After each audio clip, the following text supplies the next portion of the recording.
Tonight we're doing the 5th lecture, which is the second half of last week's, playing a dangerous game with the big boys, Israel in the Cold War in 57 to 61. As you see, it may sound dull, but a lot of things were going on at that time, just we've forgotten it. Or at least, I'm happy to say that most of you have forgotten it. Otherwise, I wouldn't be here. Now, I'm going to pick up where I left off last time. And the point I spent a lot of time talking about Eisenhower's first term, and by the second term, that's Eisenhower was 57-61. You know, he was inaugurated in January 57.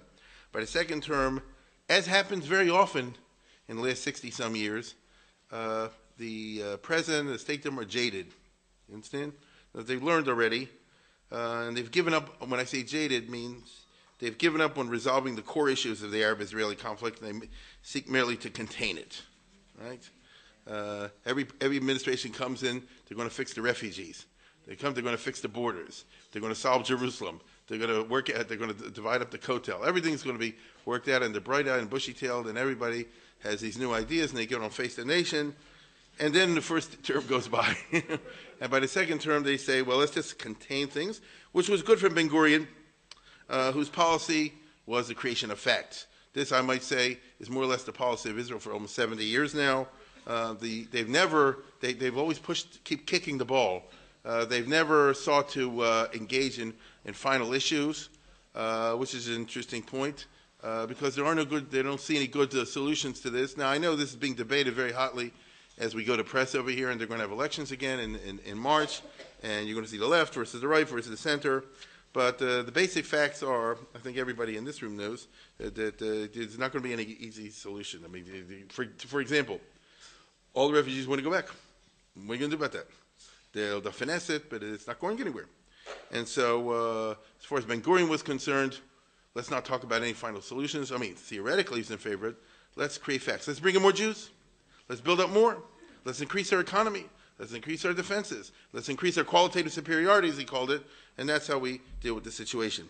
This management of problems as opposed to solving them, this attitude reflects, in the 50s anyway, the fundamental reality of the Cold War, which was not solvable, okay? It was just extended to the Middle East. What, after all, was the containment policy, which was the official policy of the West, which was formulated by George Kennan, as I mentioned last week. You're not going to beat Russia. You're not going to have a third world war. You're not going to blow the whole world up. So what are you going to do? What does one do ever in life when they have a problem? Let's say, for example, a health problem, which is not going to go away. You manage it as best you can. But that's a certain philosophy. So that's been Israel's, they won't say it, but it's been Israel's philosophy ever since May of 48. And by the late 50s, this is the way it goes. So we won't find Dulles, for example, saying, let's take a new, fresh approach to, solving the Negev or something like that. It is, by the way, for better or worse, today, Obama's approach to the clash of civilizations. After all, this is going on in the Middle East. You know that. I'm not sure. I just pull it off the YouTube, and there's a lot worse. And what is the American policy? Are they going to solve this? Well, the current administration says, I guess, it's not solvable. I'm not saying they're right. I'm just telling what they say. It's not solvable. So we're not sending in an army. We're not going to spend another $1 trillion. We're not going to do this, that, and the other. Manage the problem. For Eisenhower, the big problem in 57 to 61 was, which way will the various Arab states go? Will they go for America or for Russia? It's the Cold War, at the height of the Cold War, when really there were two camps, as I said before, and halonu ato litzarenu. You're either going to sign up with this team or you're going to sign up with that team. And every country in the world, down to, I don't know, Luxembourg, was required, Nepal, make a choice. This is the way the West saw it. So you're going to go with Eisenhower or you're going to go with Khrushchev. As far as Eisenhower is concerned, Nasser is messing things up by framing the question incorrectly. I'm talking about from Eisenhower's point of view. Not in terms of the free world versus communist dictatorship, which is the way they see the world from Washington, but rather in terms of the new and progressive versus the old and reactionary within the Islamic world. So Nasser is this versus this. In Saudi Arabia, for example, King Saud in the late 50s, it's still slavery. It's legal. They didn't get rid of slavery until 64. It's still, 1,000 wives. It's everything. Egypt, by this time, not only abolished slavery, is a monogamy. I don't know if you know this. They were embracing Westernism, socialism, all the rest of it. And therefore, the appeal, as I can say, is away from the old, the reactionary, the disgusting, to the new, the fresh, the progressive. You can hear the Vart. you're Jewish, so you might not respond to it. If you were an Arab, you could totally respond to it. Although the USA wasn't really comfortable with corrupt and reactionary kingdoms, it lines up with them because of the Cold War. This is a basic fact of American foreign policy in our lifetime, okay? I mean, as far as I know, this is our friend. We got no choice. Or do you want the gas to go up, right? That's how it goes. So I repeat again what I said.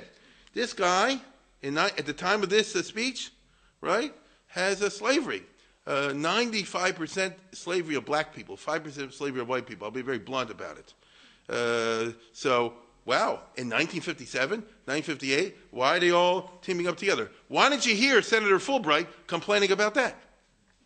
You understand? This selective morality is something that we're not unfamiliar with in the conduct of American foreign policy. As a matter of fact, this is rather traditional in American foreign policy. Remember Somoza, the dictator of Nicaragua? Who put him in? FDR. And you remember this famous statement of FDR's? And Roosevelt was a liberal. And I do mean that. I'm not saying to be funny, but it's very famous. Okay? It goes farther back than that. If you know your American history, who helped the U.S. with the American Revolution? Who was our first friend? Who did we sign our first treaty with? Two very reactionary dictatorships called the Ancien Regime, right? You know, Marie Antoinette and all the rest of all the French peasantry was starving. She said, let them eat cake. They had the Bastille and all the other things that you may remember from seeing, what was it, The Tale of Two Cities? Yeah, but practical is practical. You understand? So in other words, when people talk about morality, criticize one country and the other, we all understand that there's always going to be what they call realpolitik, a certain realistic politics, which is hypocritical, but nevertheless the country feels is necessary for them. Israel do the same thing. In the 50s, they're going to team up, for example, with the Shah of Iran, who's a reactionary despot, among other things. That's not all he is, but that's one of the things he is. But Ben-Gurion is going to say like this. What's the choice of America can get to the King Saud and Russia can get to this one, and Israel can't get together with that one? You know, this is the real world. So it was an ugly world. And it was ugly simply because that's the nature of international politics, and it's always going to be brought in relief whenever there's a two-sided conflict, like there is today, for example, between clash of civilizations, between the radical Islamic world, for example, on one hand, and the Western world for the other. Each one looks for friends and allies. So to give you one example off the top of my head, which you know without me even telling you, isn't Russia totally backing up, Syria? Even though the Syrians are killing all the people. Why? Because the Russians say like this. It's because what's the alternative, you know? And what's America doing? America doesn't know what to do. You know, we team up with this one, we get this one. If they support the democratically elected regime in Egypt, it's going to be the Muslim Brotherhood, and then they'll kill America. But if they go for Morsi, not him, what's the other? Sisi, then it's you said life gets complicated once you're out there in the international arena. And so the same thing for Israel. My point is that if it's 1957 and you're Arab and you're young and you're college educated or idealistic, Nasser is the Arab Spring, to use a term that we have today. And Nasser knows this and directly calls upon the young and idealistic to rise and support him. And you can't blame people all across the Middle East for saying, I don't want to follow some stupid king in my country, like I say, who has 10,000 wives and I should be paying taxes for that. I don't want to go in a country where they keep up slavery. I don't want to go in a country in which everything is for all the money, the system is all rocked for a corrupt few and all the rest of it. I want a glorious, future, young, progressive, all the rest of it. Such an approach was calculated successfully to leapfrog the elites and to appeal to the masses, particularly, as I said, the young college kids and the army officers, anybody with a kind of, idealism. In the end, looking back from our perspective in the year 2014, this was a phony Arab Spring just like the recent one was. Right? It's all baloney. After all, Nasser is, if you want to get down to it, a fascist. Okay? Now, most of you don't even know what fascist is. It's the kind of name that you call your friends when you don't like them if they say something. Right? All my relatives and friends who are left-wingers, if you ever think, oh, you're a fascist, you understand? But Nasser wouldn't take it either because he said, I'm not a Mussolini. Oh, but he was.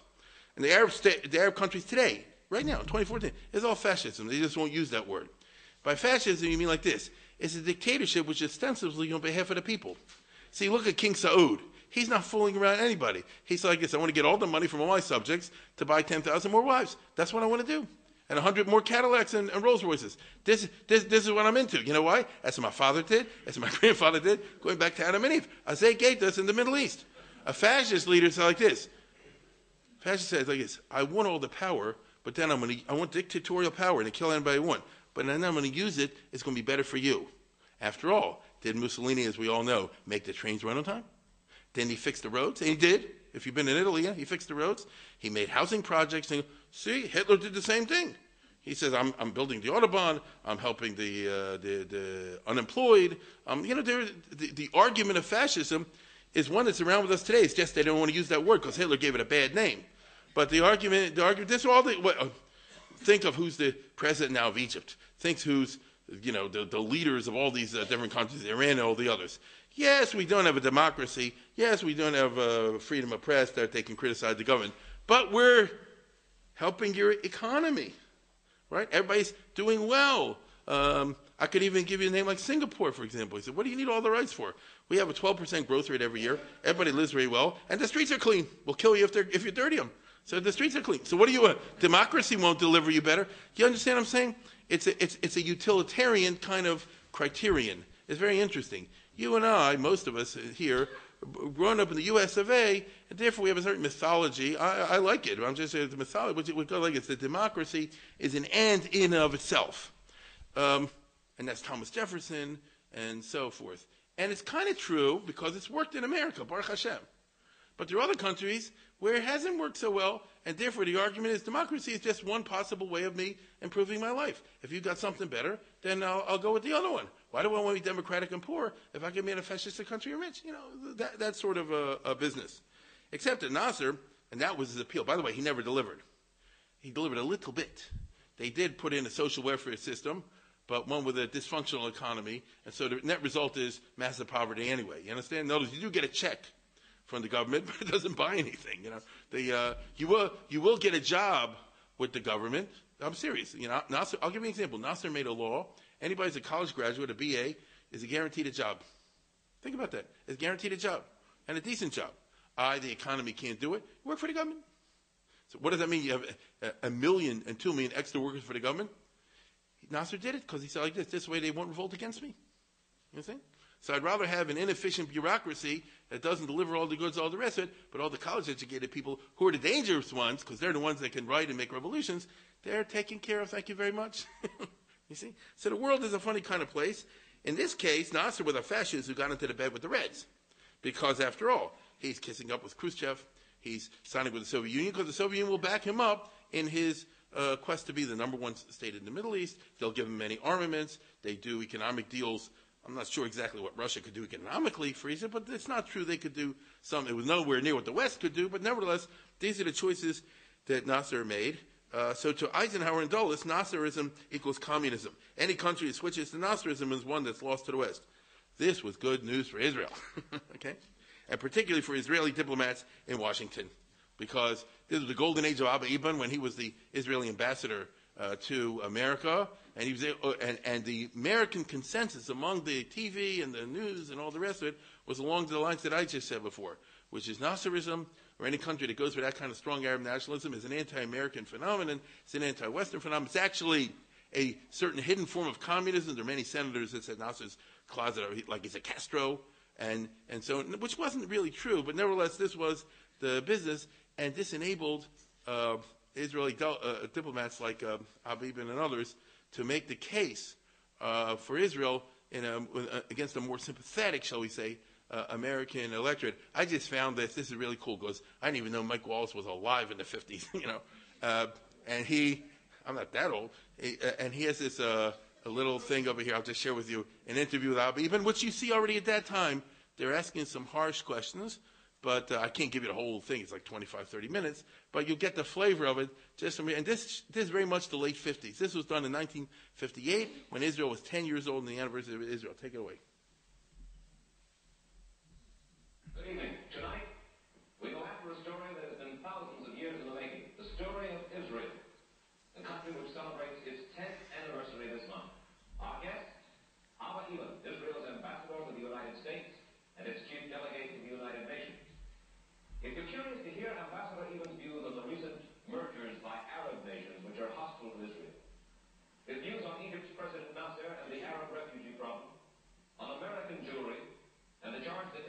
threatens world peace with a policy of territorial expansion.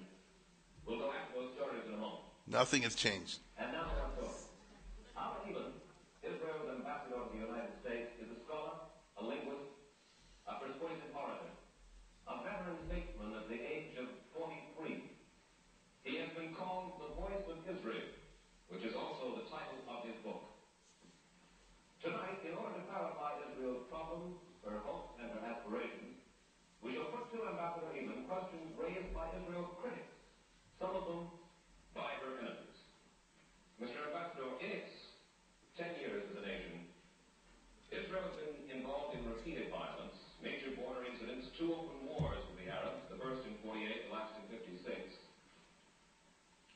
What do you foresee for the next 10 years? Do you foresee continuing violence? Well, Mr. Wallace, the last 10 years have not only been years of violence, they have been incomparable years of joyous creation, of sovereignty restored, of the people gathered in, of the land revived, of democracy established, but there has also been violence imposed by the hostility of our neighbors. For our second decade, we devoutly hope for a period of peaceful consolidation.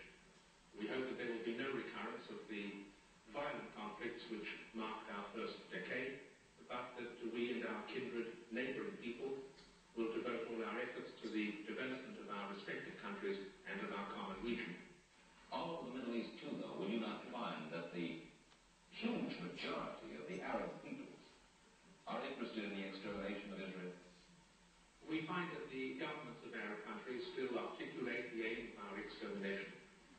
But I think it's beyond their powers to achieve it. And of course, in any international system which respects law and morality, there must be resistance to any such policy. In other words, the same questions, the same answers, except he says it very nicely. Nobody ever noticed what he said. They always listen to the accent. It's true. Ehad Gehat Mazel. Bibi doesn't have Mazel. He speaks very well. It had no traction. It's really funny. The Rebbeinu Shalom gives some people, like in Shakespeare, give you a magic dust, and people like it. And other people don't have the dust, and you can talk your head off. It doesn't matter. Anyway, the fact is that Israel's not. Let me put it this way. Israeli diplomats like this guy could point out, they say, listen, Israel's not going Nasserist. It's obviously not going communist. All right? I mean, this is a golden age of collusion between the Mossad and the CIA. This is when they really got tight together. Alan Dulles, as you know, was the brother of John Foster Dulles. The 2 brothers, one ran the State Department, the other one ran the CIA. That was a nice, cozy business. They used to get together for Sunday afternoon barbecues. You can imagine all things were going over there. Angleton was one of the number 3 in the CIA who had the Israel file. You understand, though, Israel wasn't run, as it usually does, by desks. You know, the Near East desk, the Europe desk, all the rest of it. Israel had their own guy there, all the way at the top, meaning they had special treatment, as they call it, and they got special amounts of money during this time. So they're part of the Cold War. I mean, they're actually on the CIA side. Now the regime's in danger. Different, not Israel, obviously, but rather Syria, Jordan, Iraq, Lebanon, and Saudi Arabia. That's all. Okay, that's all. That's how the world looks to Eisenhower during this time. Egypt is already Nasser, Nebuch. Okay, that's gone, at least for the moment. But look at all these other countries all around there.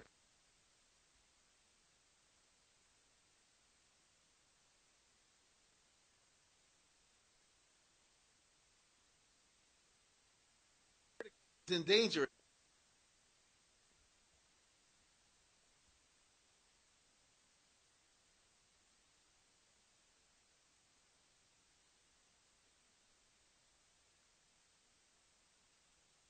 To Saudi Arabians to overthrow Saudi Arabia, the Syrians to overthrow Syria, to Iraqis to overthrow Iraq, and so forth. And this is something that America didn't know what to do with, because the situation was and is so crazy volatile.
people that most people never heard of. Eliyahu Sassoon was actually an Israeli ambassador, but mainly an intelligence agent. He's born in Damascus. He's a Syrian Jew, and he became a Zionist early in life. He moved to Palestine back in the 1920s or something like that. It was on the Sachnut, and he's one of their Arabists, so to speak, because since he grew up, actually, if I remember correctly, I think he went to college even in Syria. So he really is thoroughly familiar with the Arab world, and he was ambassador to Turkey, and he said, listen, this is a policy. Reuven Shiloach is a ex-Mea Sharm guy. His father is a strange story. His name is Aslani. They're from Mea Sharm, but his father was a Zionist in Mea Sharm. That didn't work out too well. And eventually, this is a true story, eventually the family had to move from Mea Sharm to Zichron Moshe. Those of you who know Yerushalayim will understand that's a more compatible type situation. But in the process, all the kids went from. And Reb Shaloch, this from the 1920s already. And in classic style, he'll eat a pork and beans. That's his favorite food. I mean that. You understand? He completely shed all the religious stuff. But on the other hand, he was super Zionist. And from the 1920, around 1930 on, he was in clandestine, operations and contacts, particularly, with all kind of groups all over the Middle East. When he was very young, and when he was 21 or 22 years old, he was sent by the Sachnut to be a high school teacher at a Jewish school in Baghdad, right, in the 1930s. And so he understands the Middle East. When you live in Iraq, he spends a lot of time in Syria and places like this.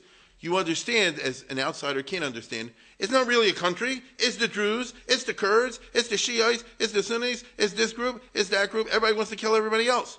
You're very sensitive to the fact that the Middle East isn't what it looks like from the top. And his whole career is very interesting, extremely interesting person, because he was a shadowy figure, and he made the Mossad, but then he was kicked out because he wasn't a good, a good manager, he wasn't a good executive of the organization. But he knows the secret business altogether, and he's always in this behind-the-scenes kind of stuff. And he sees already in 1957 everything I just told you. He said, you look the way it's going to be Nasserist, it's going to be Arab nationalists, it's going to be a great wave of powerful emotion this way. This is going to threaten Turkey and the other countries, and let's go and team up with them if we can. Now, take a look at the next map. Look closely what I'm about to point. Here's the country of Syria today. This is Israel. This is Lebanon. Well, it's artificial. The French took a piece of Syria out before they set up Syria, and they said, we want an area safe for the Christians, so they made a separate country called Lebanon. So if you're a Syrian, you say, who gave you the right to do that? But I'm not talking about that. I'm going to do something better. Look at this. Do you notice a little finger sticking out from Turkey into Syria? Right? That's not fair. It's not Turkish territory. France gave it to Turkey in 1938. Because at that time, they're worried about World War II coming around. They wanted allies in the Mediterranean. The French government was, looking around for political deals, and they made a secret agreement with Turkey that you'll support France in a war with Germany, which they didn't, but he said you'll support France in a war with Germany. In addition, we'll give you this port area, which allows you to control this whole little chalik of the Mediterranean. So it's what you call Alexandretta in Turkish, Alexandrin. It's not fair. What's the right? Now go tell Erdogan today, give it back. You understand? Now I can guarantee you, the Turks are not unaware that the minute they finish off killing Israel, they go after Turkey. And you're already starting to hear from the ISIS, if you listen closely, a couple of talks like we're going to come in and take over Istanbul. You understand? Now the Turks, by the way, say you do that, we cut off your water. Look at this. It's wonderful. Here's the Euphrates River, and then next would be the Tigris River over here. And they start up here, and Turkey built a dam here a few years ago, about 10 to 15 years ago. And what's the idea of turning on the dam? You mess with me, I cut off your water. And when you're talking about a country of 10, 15, 20 million people, you cut off the water, it's no joke. Because by the time they say we'll come and get you, you'll be dead of thirst. They literally do. You don't have enough water for that. You get it? This is the real politics of the Middle East. Don't look at the stuff you see on the news, and don't look at the idiotic things that the journalists write down what they're talking about. This is the real business. Because the people in the Middle East know everything I just told you. And water. Okay?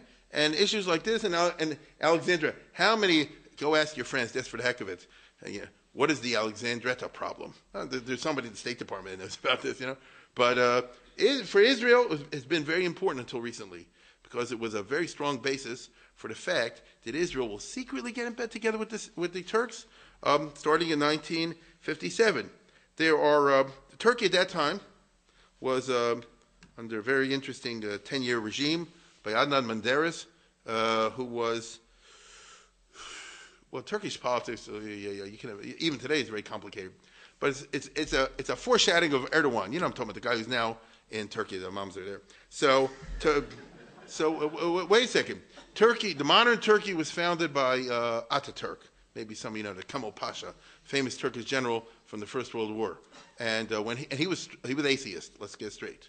And he wanted to make Turkey atheist.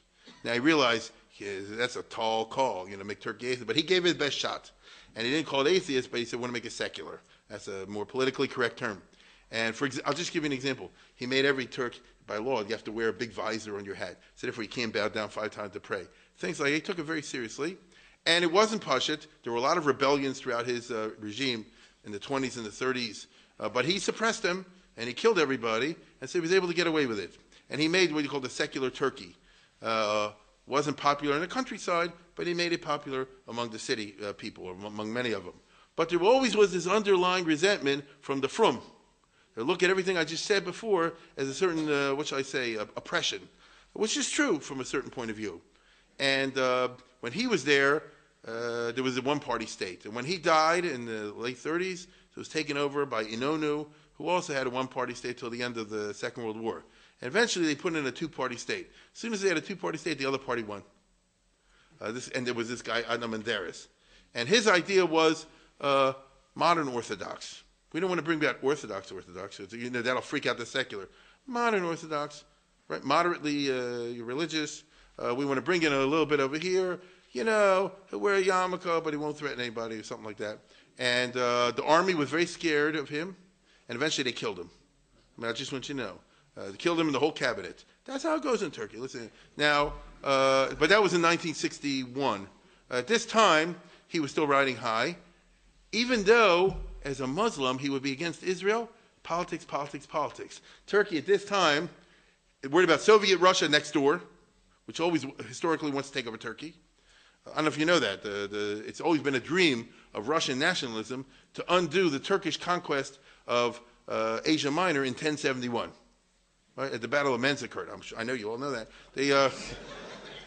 When the Turks outrageously seized this Christian territory, the Seljuk Turks, and then Islamized it, and then they did outrageous things, and later on they killed out the Armenians who were living in Anatolia. It's all this kind of business. There's no country in the world in the Middle East that doesn't have quite a past, a closet full of this stuff. And right now, however, you got to worry about Russia, and then you have to worry about Nasser and Syria, who looks like they're being Russian tanks and Russian ships and all the rest of it. This will be a pincer attack on Turkey from two angles, from the north and from the south. That's the Turkish nightmare. And here comes Reuven Shiloach, and then Golda Meir comes on a secret boat trip, and then all these other guys, Elio Sassoon, and they say like this: listen, we're on the same boat, right? Political boat, and let's team up and let's work together. And they do. And so there are similarities between Menderes and Erdogan, but unfortunately there are also strong differences simply because Turkey today doesn't feel like they're under attack from Russia. If they did, he would dance differently. But because they feel totally free of any threat from Russia, they can stick it to Israel the way they would like to do because he's a Muslim fundamentalist. You understand? This is as I say before, this is what Israel stuck with. Now, a long ballet do results. Eventually, the Israeli diplomats, secret negotiations, all the rest of it. Ben-Gurion makes a secret visit to Turkey in 1958, and they basically form a certain type of axis, you understand? Which is, we'll cooperate intelligence-wise, in military matters, in other matters, not publicly, God forbid, but, it's all behind doors. But Lamaisa, in the real world, we'll tell you if a Palestinian is coming to blow up Israel, you tell us if somebody's coming to blow up Turkey, so to speak. You understand? And we'll both keep track of what's going on in Syria and in Nasser and all the other places, because those are the bad guys that are both of our problems. So, is this a significant improvement in Israel's position? Depends how you look at it. You understand? As Ben-Gurion said, there's no marriage over here, only mistresses. Right? No country would ever admit it. right? And publicly he said that. He said no country would admit it and all the rest of it. But behind the doors, Israel and Turkey are cooperating. Same thing happens with Iran. When, after the revolution in Iraq, which takes place, I'll tell you in a minute, in 1958, which was an extremely violent revolution, and it freaked out the Shah of Iran. So the Shah of Iran, again, doesn't love Israel, and in fact, he doesn't like it, and nevertheless, the geography and the politics work in his favor. Take a look at the map here. Here's Iran, and I'm going to tell you how the Shah of Iran saw it. I'm going to tell you how it was. I'm talking about how his mentality works. Russia is engaged. Here's Russia.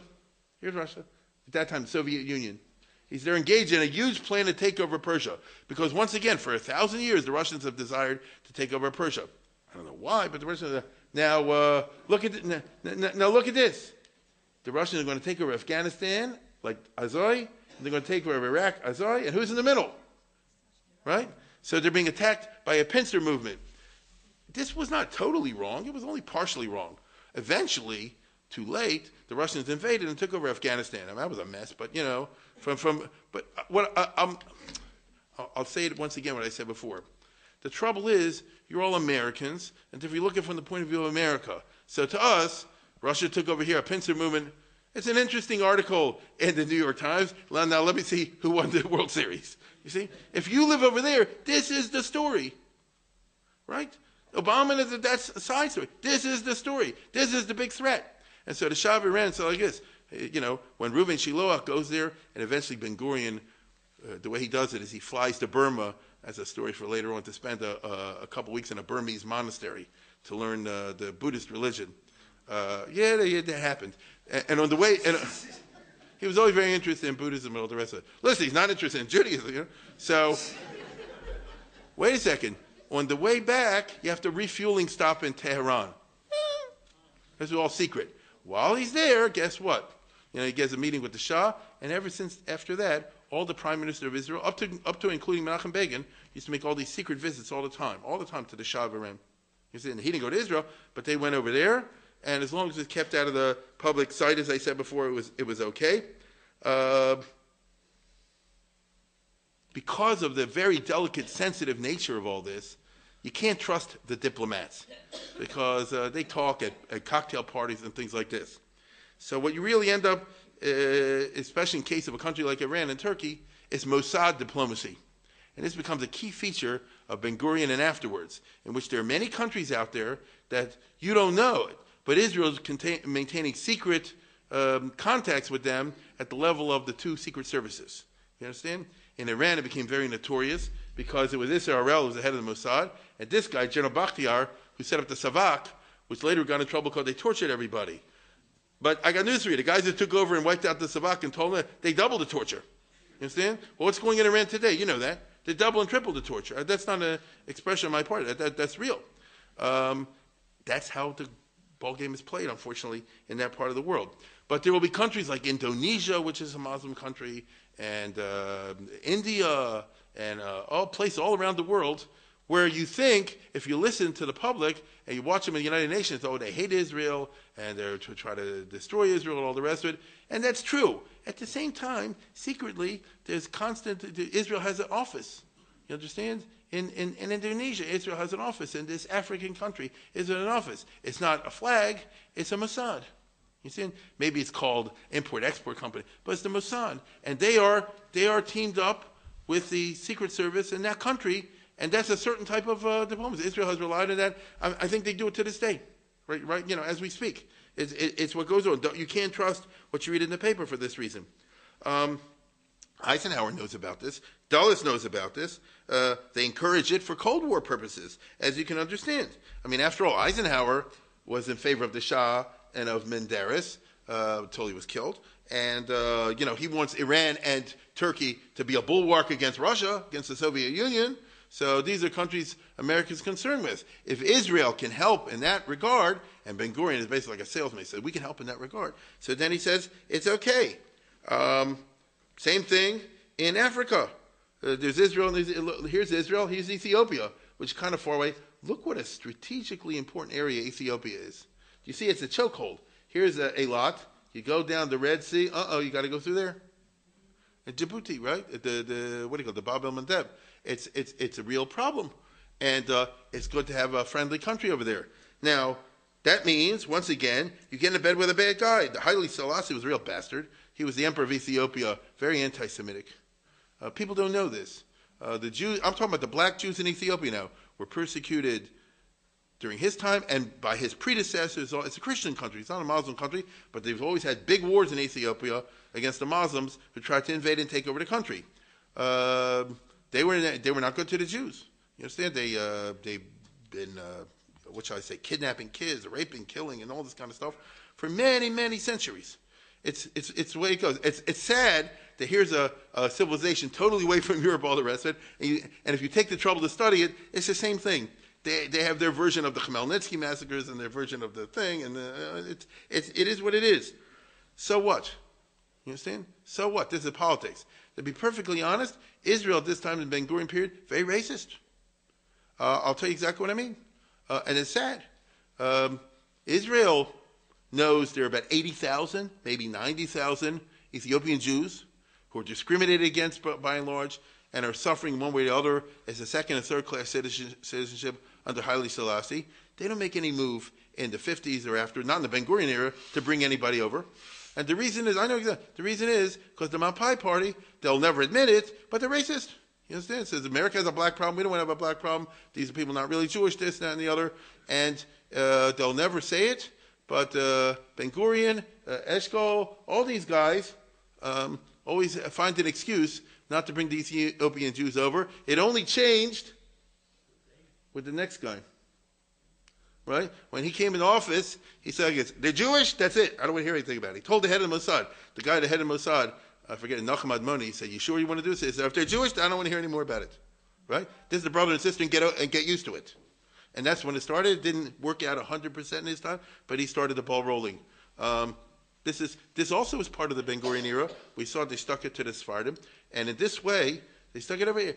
But that's not what Reuven Shiloach is talking about. That's not what Ben-Gurion is talking about. They're talking about, can we cooperate with the Ethiopian government on matters of national security, spy agencies, arms shipments, watching the Arabs from listening posts in Ethiopia, and things like this. And it's, in other words, it's all real politics. And so Israel becomes entangled, as you see. They jump in with both feet with the complicated politics of the Cold War. Ben-Gurion says to Dulles, he says, bankroll our the alliance, the axis we're setting up over here. And Dulles does. So Israel gets money, not the $7.5 million, the cheap stuff that they get in the, the explicit budget that Congress passes under Eisenhower, but they get 60, 70 million on the CIA stuff. Because in the golden era I'm talking about, if you want to call it that, Congress didn't oversee Dulles, Allen Dulles. It was a golden, Eisenhower, Truman and Eisenhower had these, what shall I say, rabbis' discretionary funds, right? Of like 200 million, something like that, maybe more, which if the Congress gives them that, knows, it's a different world, Later they started to investigate and all, eventually the church committee, but this is way before that. It was understood, give it to whatever Truman, I don't want to know. You understand what Truman is using? I don't want to know what Eisenhower is using. It was a different era. I think I told you the story last time, but it bears repeating. In Truman's time, the head of the CIA was General Walter Beadle Smith, who we'll see was a great friend of Israel. And Walter Beadle Smith was Eisenhower's chief of staff in D-Day. He's the guy who actually ran the war under Eisenhower. Eisenhower was the top guy, and I'm not taking away from him, but Smith is the one that really did it. And Truman forced him to take over the CIA, which was dysfunctional at the time. And Smith was a soldier. You have orders, you have rules of engagement, all the rest of it. All of a sudden, you're out there with a ton of money with no rules of engagement. And he went to Truman. He says, am I allowed to do this? Am I allowed to do this? My staff says I should overthrow this, assassinate this, blow this up. So, what am I allowed to do? What am I not allowed to do? And Truman took out a piece of paper, official piece of paper. He wrote out a thing. It said like this: I hereby pardon Walter Beadle Smith. You understand? Signed Harry S. Truman. They say, you put the date on. Now I want to tell you something. That's bad and good. let me put it this way. That's the last time I ever heard a politician, I mean this, what I'm about to say. That's the last time I ever heard of a politician, let alone a president, really say the buck stops here. Because what he was saying is like this: you won't get into trouble, I'll get into trouble. Right? If the CIA does something and it blows up and the public gets angry, you won't be the one to suffer, I'll be the one to suffer, which is the way, if you're a boss, this is the way to run an operation. You get it? It's not going to be like Nixon and Reagan and this one and now and Obama and all this. I didn't know anything about it, all the rest of it, right? It's a different, but it bespeaks the Cold War. And Dulles had the exact same situation, Alan Dulles had the exact same situation. And so if you got a slush fund or whatever you want to call it of $200, maybe $300 million, 50, 60 to Israel to help with this, what the heck, you know? And that's a lot of money, especially in the 50s. You could buy something with it. And so this is, once again, it's the mistress factor. The real facts happen away from the public. 1957, now, in Jordan, the situation is again boiling, which it is today, by the way. As you know, there's no country called Jordan. It's a mixture of the Bedouins and the Palestinians, right? Palestinians either moved there or were kicked out by Israel in 48, who now are a majority country. And then you have the original population of the Bedouins, who've grown over here. The whole Jordan was invented, as we all know, as Winston Churchill put it, over a whiskey and soda in a Cairo hotel on a hot July afternoon in 1922, because that's what Churchill did. He was a colonial secretary. They said they have to make the borders of the Middle East, and so he sat with a guy and just, artistically, he drew up the lines. So Jordan was artificial over here, and what shall I say? The throne of King Hussein is going to be always very shaky, as you can see. I mentioned last week there was a big plot by the prime minister of Jordan at that time, al-Nablusi, who was a Palestinian from Nablus, which almost succeeded. And even though King Hussein survived it, he's sitting on a powder keg. And then, a few months later, in February of 58, Nasser makes the United Arab UAR, the United Arab Republic, meaning now it's all under Nasser, Egypt and Syria over there. And look at it as in relationship to Jordan. And meanwhile, at the same time, as the year of 58 gets worse and worse for Jordan, popular feeling in Iraq has been building up ever since the Sinai campaign, meaning the public in Iraq said, how come Iraq secretly supported England, trying to knock it out? Can you follow this? Secretly supported England in the Sinai campaign because Nuri Pasha, the head of Iraq, hated Nasser because Nuri wanted to be the number one Arab, and Nasser was. So this got out to the public over there. And they see Nuri Pasha as being too close to Moshe Dayan, which is beyond treason in the Arab world. It was still seething against the British after the Portsmouth Treaty of 1948. Nobody even knows what that is. Iraq, in World War II, had a prime minister, Rashid Ali, there, who joined Hitler. I don't know if you know this, in 1941. You hear what I said? Iraq declared war on England in favor of Nazi Germany in 1941. They made a big pogrom and killed a ton of Jews. They called it the Farhad or something like that. In 1941, this is, this doesn't count. And it's only because the British under Churchill immediately moved the army in and conquered Iraq in a military campaign, 1, 2, 3, that it didn't work. And Rashid Ali ran away, and the Grand Mufti of Jerusalem, who was the spiritual advisor, ran away. And the British occupied the country until 48. And in 48, they said, we'll leave, but England still gets to have certain control in Iraq because you see you guys doing Hitler, you're crazy. Well, if you're an Iraqi nationalist, you hate that, England still having a piece of what to say in your country. In July of 58, there was a huge revolution. The monarchy, the king over there is overthrown, and Nuri and the king and his whole family are all butchered. You understand? Take a look at this.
barriers set up to stop Nasser have crumbled. That's exactly true. Now they said the whereabouts of the king are unknown. They're not unknown. Take a look at the next picture if you want to see it. That's the king. That's what the mob does to the king in Iraq. It's a preview of the ISIS that's going on at this moment over there. We can move to the next one. In reality, the new leaders of Iraq want to do their own thing and not be satellites of Nasser. It turns out that the people who take over Iraq don't intend to be avodim to Egypt at all. So the government kisses up to the local communists. So General Qasem, as you can see over here, was the head of Iraq. He hates Nasser, so therefore he brings in and gives a lot of power to the Iraqi communists. Can you keep track of this? See what I'm saying? No. This is a typical week in the Middle East. You understand? And then you get one of these guys on the radio or on the TV and they start pontificating, and then what the heck they're talking about? You understand? It's amazing to me. But anyway, look, what could the Middle East is a nutty place, and as our friend said, last week, unfortunately Israel's stuck in the Middle East and not in the Midwest. Now, a big loser from the Iraq Revolution is King Hussein of Jordan, because he was cousins with the king of Iraq, and they were really teamed up. And there's no question, Syria's down, and Iraq is down. Jordan is the next to go, baby. And he knows it. The only people in the Middle East that don't want to kill King Hussein is Israel. It's weird. You understand? Now, you think I'm kidding? Take a look at this news item where Syria tried to shoot down King Hussein.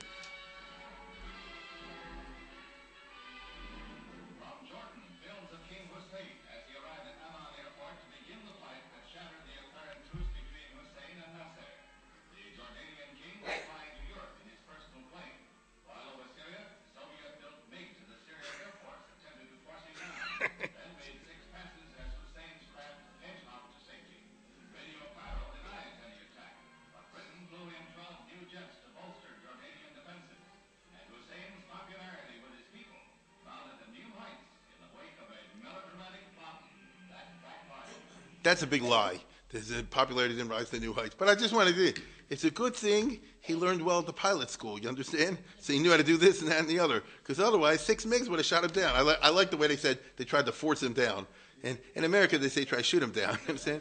Now, this is nuts. In fact, he even says that, it was good the Israeli Air Force was, this is what he wrote. It's good the Israeli Air Force was nearby, so the Syrians were afraid to chase them all the way.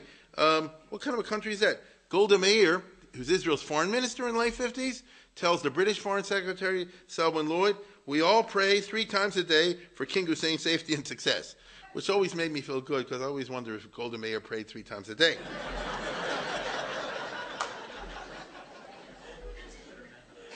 On the other hand,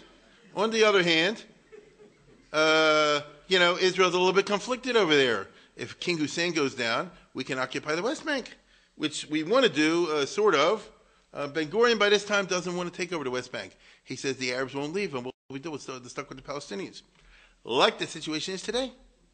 Yigal Allon, who was Israel's great general of the 48 and was a cabinet minister by 57 from the Achdut Avodah party, he said, no, let's take it over. We'll force him out or we'll do something. And so it was a constant tug of war at the highest echelons of the Israeli, decision-making establishment over how to react and what to do with the with the West Bank, which we know eventually under different circumstances ended up as a result of the 67 war under Israel. But in 57, 58, 59, they're saying, King Hussein might kick the bucket tomorrow. He might end up like his cousin in that picture you saw before, in which case we're not going to have a radical Nasser state 5 miles from Tel Aviv, And so what's going to be, you get it? It's not a good set of choices. Things, after the Iraq Revolution I just showed you, things get so bad in Jordan, it feels like King Hussein's days are numbered. And that a violent revolution will break out at any moment. All the newspapers, everything, they say, they already write the obituary. King Hussein is so bad off, he holds up in his own palace. You get what I'm saying? It's like 55 days in Peking. They had to sandbag the palace. You understand? And Macmillan, who was the British Prime Minister at that time, very smart fellow, he desperately decides to send in thousands of British paratroopers and Marines to fortify the place. Okay?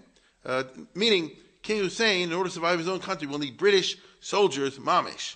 Okay? And he can do it fast, because it could overturn in any minute. But geographically, how do you do this? The British are located in Cyprus. That was their base at that time. They can't get into Jordan. The other Arab states won't let them use the airspace. This is really cool. Take a look at geography over here. Here is Cyprus, which was a British air base, a military base, rather. It was still part of the British Empire, Cyprus. Now, the goal, I'm giving you a geography game question. The goal is, how do you get here? You can't go here. Syria won't let you through. You can't go here. Egypt won't let you through. You can't go through Lebanon because then you got to go through Syria. Can't get in. How are you going to get your men in? You can't go around and go through Iraq. Iraq won't let you through. They just had a revolution. You tell me maybe you go to Saudi Arabia. Saudi Arabia says, we don't allow foreign soldiers to come from our territory. So you can't get in that way. So it turns out, my friends, there's only one way for Great Britain to rescue King Hussein, which is if they send their planes, how? Right? You can go through there. Now, I told you, King Saud said, not I. It's like that fairy tale, the kiddie tale. So, wait a minute. Although the United States, listen closely to this, although the United States and England are exasperated at King Saud, the guy might have been right. I say this now with hindsight. How did Osama bin Laden start? Because America put troops in Saudi Arabia. Remember Bush? Bush Jr., Bush Sr.? When Bush Jr. put the soldiers in Saudi Arabia to protect against Saddam Hussein, that's what ticked off the extreme fundamentalists. And they're the ones that made the 9/11. And they're the ones that are the origin of the ISIS and all the other stuff that's coming down the line ever since then. And so maybe when King Saud told Eisenhower and McMillan back in 1958, don't land in my territory, maybe the guy knew what he was talking about. But anyway, it didn't happen. So McMillan then says, well, let's go through Israel. Okay? After all, look how they're smiling. But time is of the essence. Listen closely. They forgot to ask. They just started sending planes over loaded with paratroopers. You understand? They forgot to ask. Ben Gurion gets a phone call. Guess what? It's a British air attack. Well, I mean, wave after wave. And talk, what is Israel supposed to do? What are you going to go to war against England? I'm serious. Like, what do you do? Ben Gurion calls McMillan. So sorry. Oops. Right? My mistake. Ben Gurion goes, Urgh. McMillan says, well, I'm sure we can make this up somehow or other. Shimon Peres says like this, I have a few ideas. Here's one of them. And that's how in 1958 and 59, England broke its long-standing embargo and gave Israel its top tanks, the Centurion tanks. Right? That's what happened. Right?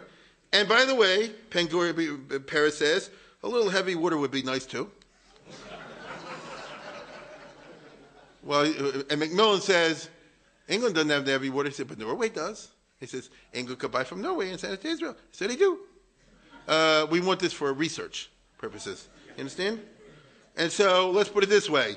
Israel got paid. You understand? It's nice to know, with a constructive attitude, even the most difficult propositions can be resolved. Now, the British intervention saves King Hussein. Well, I don't know if I can say it. He saved his bacon. In other words, take a look at this.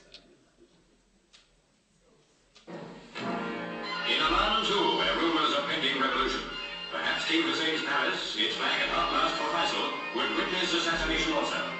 So British troops were invited by Hussein to police Jordan, and there too violence did not take place. So he was saved by. Now this is not I don't think that it's a glorious episode in Jordanian history, but it worked.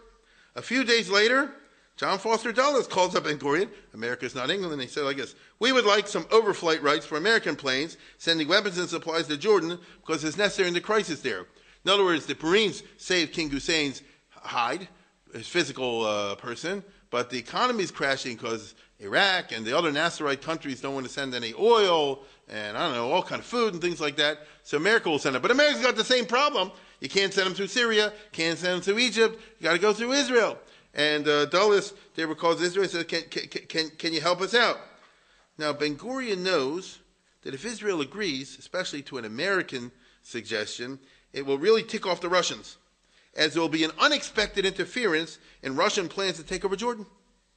You get it? When Russia calculated the whole thing, Nasser, if you wish, they said, can't send them through Syria, can't send them through Egypt, Jordan is cooked.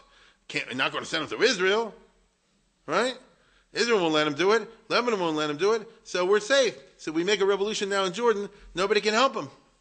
If Israel, contrary to expectations, gives American overflight rights, they're really saying, stick my tongue out of Russia. And there are consequences to that. But Ben-Gurion does it. And, take the consequences as it is. Russia's enraged. They threaten Israel. They also threaten America with nuclear weapons over Lebanon, which was going at that time. No, it was Khrushchev and Bulganin sent letters to Israel, so we're going to blow you up. Now Israel's not in a typical war. Israel's a little pawn in a bigger war. So because they're pawn in a bigger war, John Foster Dulles said, yeah, you want to try it? Let's go. This is what they call brinksmanship he's famous for. You take it to the brink. You want to go? Let's see. If Russia really wants to get in a nuclear war with the United States of America over Lebanon, I'm ready. Jordan, I'm ready. You want to do this? Ben-Gurion says, wait a minute. You're saying let's go. What about Israel? Eisenhower says, don't worry. If they attack you, we'll cover you too. Ben-Gurion said, really? How about a treaty? No. You understand? Turns out, of course, it's a Soviet bluff. That's what the brinksmanship was all about. I think Eisenhower was pretty doggone aware, like Kennedy was in the Cuban crisis, they're not going to blow each other up over, King Hussein of Jordan. You understand? Those who fight and run away live to fight another day. And, didn't. But many in the Israeli cabinet questioned Ben-Gurion. Why exactly are we taking on Russia? I mean, why exactly are we risking our country for King Hussein? Ben-Gurion basically says, you shut up, I run the show. And this was 1958 when he was riding high. Okay? The following year, he led a very victorious election campaign. Height of his popularity, the Mapai slogan was, Hagidu Ken Lazaken. Right? Say yes to the old man. But Russia is blistering mad at Israel. If not for Israel, they would have acquired Jordan. They didn't. This frustrated the plans. The Russian government had it all worked out, and nobody ever figured that Israel would do such a thing. At the same time, a crisis erupts in Lebanon. I mean, what else is new? Yeah, but crisis erupts in Lebanon. Here, take a look at the real Lebanon. That's it. Get it? This is the what's it called? This is the Muslims, the Shiites. This is the Christian Maronites, who were the reason that Lebanon was created. But you got a couple of Maronites here and here and here also. And then you got you get the picture. So it's a mess. Now, at that time, according to the Lebanese Constitution of 1943, the president of the republic has to be a Maronite Christian. Get it? The Constitution, you can have elections, but you have a certain group that you can elect. The state of Maryland used to be like this. They're laughing. They don't even know what I'm talking about. The old state of Maryland Constitution prior to the Civil War said the first time the governor has to be elected from the Eastern Shore. You can the Democrat, Republican, Whig, whatever you want. It has to be from the Eastern Shore. The next election, he has to be from the central part of the state. The third election after that, he has to come from the west, from Hagerstown and places like that. And those comes. That was the election over there, right? So there's all kind of variations of this. Lebanon is done confessionally, which means by the religious groups. And so in Lebanon, the Maronite Christians, who you can see is embedded in a sea of Muslims, how do they look at Israel? It's very complicated. Oh boy, is it complicated. On the one level, you might think the enemy is my friend. And therefore they say, good, if the Jews weaken the Arabs, that helps us here in Lebanon. On the other hand, a lot of Palestinians were kicked out and ended up in Lebanon, which complicated the Lebanese situation to the detriment of the Maronite Christians. On the other hand, the Maronite Christians have a long history of extreme anti-Semitism. On the other hand, they also have a long history of extreme anti-Muslimism, and Israel might help them on that. And so it goes, And they do know that if they don't, as they say, anything they have to do has to be, once again, behind closed doors. So the president of Lebanon at that time is going to hate Nasser, Kamil Shamoun, the Christian, and he didn't break off relations with England and France when they invaded Egypt in 1956. This got the Sunnis all angry because the Sunni Muslims, they look to Nasser. Nasser is an Egyptian. Egyptian Sunni, a Muslim. See how it all becomes very ethnic in that regard? And so, I hope you understand what I just said. Anyhow, the point is the country is seizing because the Sunnis want to kick out the president. In addition to that, Kamil Shamoun wants to join the Baghdad Pact because he's pro-Western. Lebanon is a Western country. These are the people who would like to see the old. This was the era of the old Beirut, of the gambling casinos and the fancy hotels and the bikinis on the beach. They're not Muslims; they're Christians. This group, so it's got nothing. But for their part, the Sunnis in 1958 say, "Don't join the Baghdad Pact. Join the UAR. Join the United Arab Republic, Egypt and Syria and Lebanon." And so, which way is it going to go? It has nothing to do with internal Lebanese matters. It all has to do with Cold War politics and with the specter of Nasser over here, right? So this is the situation. And then there was, as there always is, intense anger in Lebanon over the gerrymandering of the 1957 elections. So, my goodness, if Maryland elections have their issues, can you imagine the voting day in this kind of situation? And when I say gerrymandering, you understand what I'm saying. How do you draw up the election districts? That's a fine art in Annapolis and places like that, right? How do you draw up the system over here to give the Christians maximum votes and the Sunnis minimum votes and the Druze like this and the Alawites like this? It's a seething situation over there.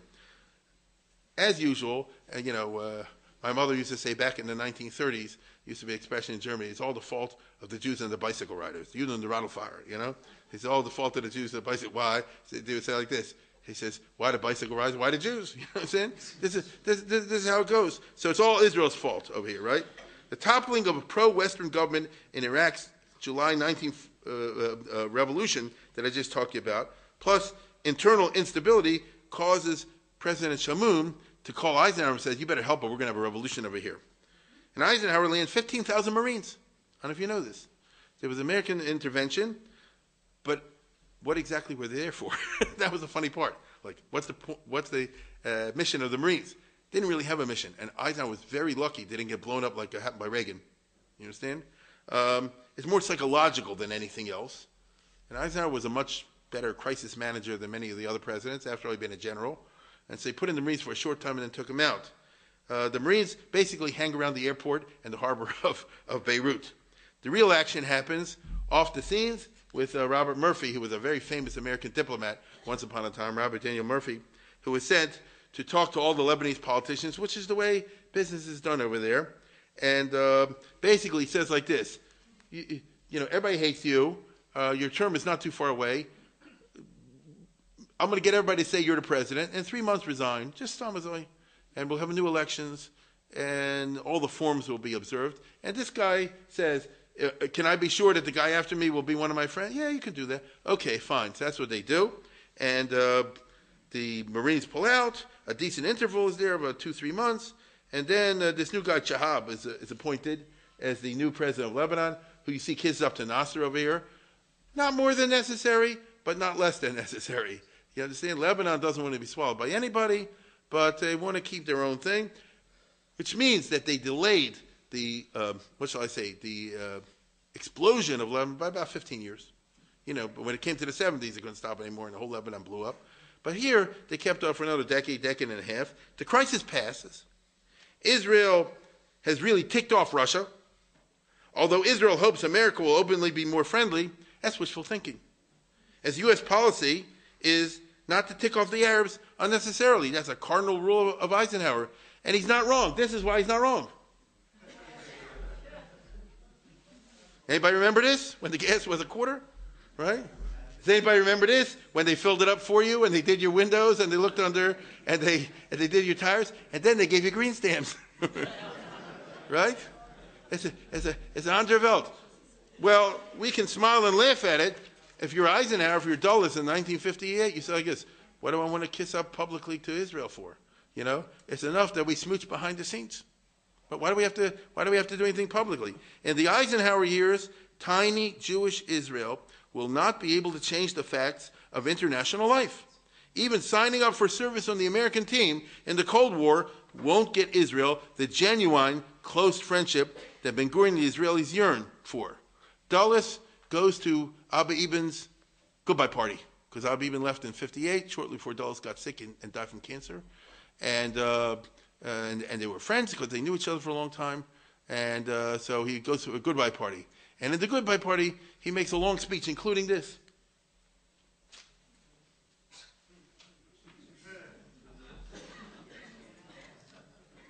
You know what I'm saying? He said, I love Israel. It's a millstone around our necks. He says, because look at the gas. And look at the other things. If Israel didn't exist, America would be a lot better off. It exists, so we're going to defend it, And Israel is a special country to me, he says. By the way, it's an interesting speech. He says, I'm the son of a minister, and I understand what the Holy Land is, and I know the Jewish connection with ancient Israel and all the rest of it, but, the facts are the facts. Now, this is very psychologically disappointing to somebody like Ben-Gurion, Golda Meir, and people like that, because they launched the state in 1948, and they figured sooner or later this will end and we'll get peace. And it wasn't going anywhere.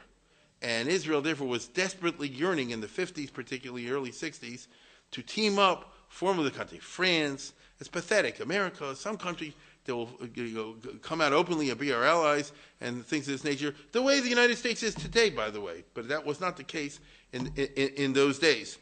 On the other hand, there are some Israeli diplomats like Yaakov Herzog, who was the Ben-Gurion's chief of staff during this time, and was number 2 in the American embassy for a while during these years, and was perhaps one of the most thoughtful of the Israeli diplomats.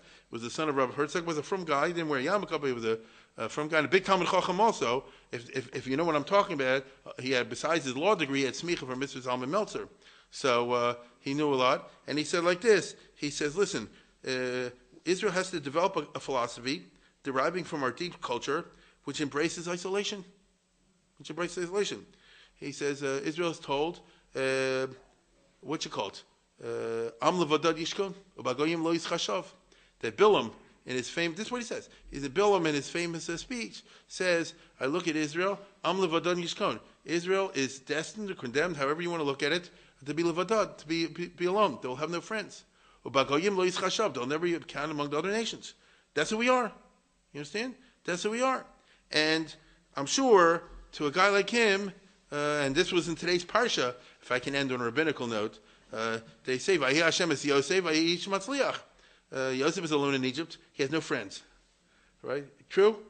I mean, you don't have to be that deep of a Bible scholar to understand that Joseph rises in Egypt without friends. You want a friend, like Truman say, get a dog. You're not going to get a friend. It's a cutthroat situation in the Egyptian court, like it is in every monarchy, in every political situation in the world. And he'll arise there. The reason he's able not to crack up, he feels that he's close to, he feels God's presence, meaning he was that type of guy. And therefore he's a matzliach. Israel has no choice but to consult this.